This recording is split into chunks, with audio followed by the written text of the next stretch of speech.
Welcome to the course on data communication and networking, week 8, session 2.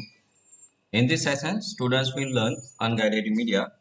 In last session, we have discussed about guided media, where we have discussed about wireline and fiber optic communication. Today, we'll discuss about unguided media, where it's a wireless communication. It's a most appropriate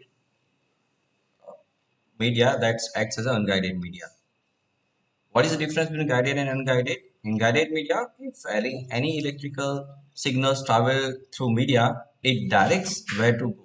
Means if this is a cable and if electricity is given on the one end of the cable, that electricity travels from this cable and there is a curve and it travels on within this cable. So it directs this signal that go upward, go downward, go straight. That's why it is known as guided media. In unguided media, there is as such no facility available. There is antenna. If the signals are radiated, it go in any direction. That's why it is known as unguided media. There is no guide where the signal has to go. So in an unguided medium, mostly electromagnetic waves are used to travel through air. Normally, it broadcasts through free space. These are the three important characteristics which you must consider, or which you must remember in your remember. Because it is broadcast in nature, they are available to everyone or anyone. Means if this is antenna and if this are user is sitting over here, user is sitting over here, user is sitting over here, if this antenna radiates signals, it's in some frequency, that the frequency or those data will be available to all those three devices. So that is available to anyone because of it travels down through free space. Third characteristic, as a device capable of receiving them. If this device has a capable antenna, receiver antenna, which can accept radio frequency of specific range, this can accept those devices. This is a three property of unguided medium. The first one, it is broadcast in nature. Second one, it is available to everyone. Third one, it can be received by a device which is capable to receive those kind of devices. You can see in this diagram that 3 kilohertz to 900 terahertz, that's a bandwidth spectrum available.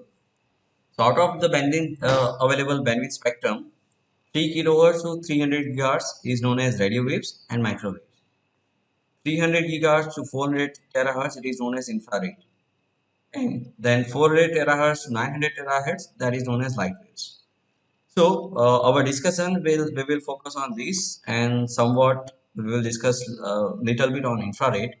Our main focus in this session will be on radio waves and microwaves.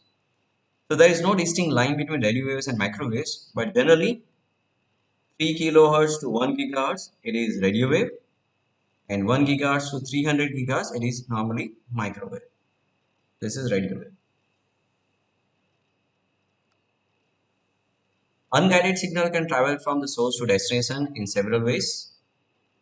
The first way is ground propagation, second way is sky propagation, and third one is line of sight propagation. You can see over here in this diagram, this is ground propagation, where the frequency of below than 2 megahertz is used for ground propagation. This is in sky propagation, frequency of 2 megahertz to 30 megahertz is used for sky propagation. And the frequency above 30 megahertz, that is used for the line of sight propagation.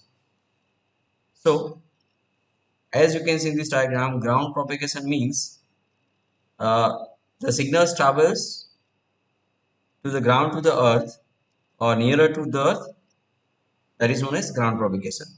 In sky propagation, there are two antennas. The antennas are radiated, or they are towards the ionosphere of earth, and there are ions available over here, and those electromagnetic waves strikes through ionosphere layer, and that those ions will reflect those electromagnetic waves on back, and it will be received by this antenna. So that is known as sky propagation. Third is line of sight propagation, where two antennas are aligned with each other, and you can transmit this antenna from one antenna and you can receive it one antenna. So this is classical way of half duplex communication, where one acts as a sender, other acts as a receiver. So if you want to achieve full duplex communication, we require another pair of antenna. So in that case, this antenna, this side works as a sender and this antenna works as a receiver. So we can achieve full duplex communication. However, the frequency has to be different if they are on the same area. If they are located far away from each other, the frequency can be same. So let's go through one by one the ground propagation and sky propagation and then line of sight propagation. In ground propagation, radio waves travel through the lowest portion of the atmosphere. These low frequency signals emanate in all directions from the transmitting antenna and follow the curvature of the planet. Distance depends on the amount of power of the signals. So greater the power, the greater the distance. Please keep in mind in ground propagation we will use low frequency signals below 2 megahertz only. So the frequency is very low frequency is used, but if we increase the power, it can cover the long range or it can cover long distance. So in this case, ground propagation, the power is parameter to cover distance. In sky propagation, high frequency waves radiate upward in the ionosphere, the layer of atmosphere where particles exist as ions, where they are reflected back to the earth. This type of transmission allows for greater distance with lower output power. So as we discussed, these are the two antennas. These antennas will radiate signals and signals will strike those ions over here and it reflects back. Line of sight propagation as mentioned in this diagram, there are two antennas and we have discussed already. Antenna must be directional, that's a requirement over here. It has to be faced to each other and either tall enough or close enough to each other means there should not be any obstacle over here. Because line of sight propagation cannot penetrate through wall, means it will be allowed walls or obstacles. These are the 8 bands division of electromagnetic spectrum. Very low frequency, that's range is 3 to 30 kilohertz. Propagation is ground propagation. Application is long range radio navigation. Another one is long frequency. The range is 30 to 300 kilohertz. Propagation method is ground. Radio beacons and navigation locators, that is application. There's middle frequency, high frequency, and very high frequency. The range are respectively are mentioned over here. Its propagation is sky, and the last one is combination of sky and line of sight. Middle frequency, the application is AM amplitude using amplitude modulation. We can transmit radio. This is high frequency, that's 3 to 30 megahertz, that is for use for citizen bands and ship and aircraft. Very high frequency, that is used for FM radio, that we 91.9 FM, that is 91.9, that is nothing but megahertz. This 91.9 that falls under this megahertz, that is very high frequency. Ultra high frequency that range from 300 megahertz to 3 gigahertz, that is used for line of sight, that is applicable to TV, cellular phones, pagers, and satellite communication.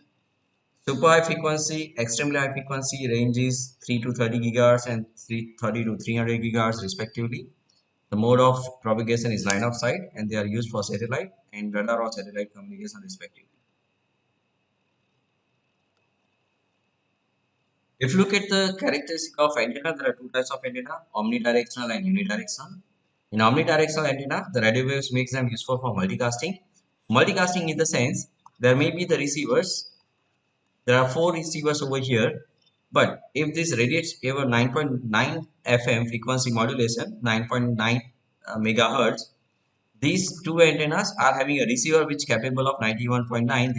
These two does not have a capability to receive 91.9 FM. So in that case, it broadcasts to all, but only two devices will receive or are capable to receive 91.9 megahertz frequency. So in that case, it is known as multicasting. Multicast means one to group of machines. Broadcasting one to all. So that's the difference between multicasting and broadcasting. This is microwave propagation antenna. There are two types of antenna as far as your syllabus is concerned, but practically there are many types of antennas available in market. This is parabolic dish antenna where signal strikes through this parabolic dish and it reflects back towards this concentrated point, and then concentrated point through cable it goes to our home. That's a normal TV, Tata Sky, and all those stuffs. Those are uses parabolic base antenna. This is horn antenna where you can straight. This is characteristic of parabolic antenna. You can have many beams radiate out through this horn antenna. In this case, I discussed this is receiving facility and this is transmitting facility. Applications, due to their unidirectional approach, common applications are used for cellular phones, satellite networks, and wireless LAN. But the frequency allocations are different in cellular, different in satellite, and different in wireless LAN. That we will discuss in media access control. Last category of wireless communication or band is infrared.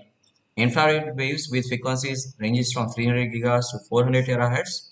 That's wavelength range from 1 millimeter to 770 nanometer can be used for short range communication.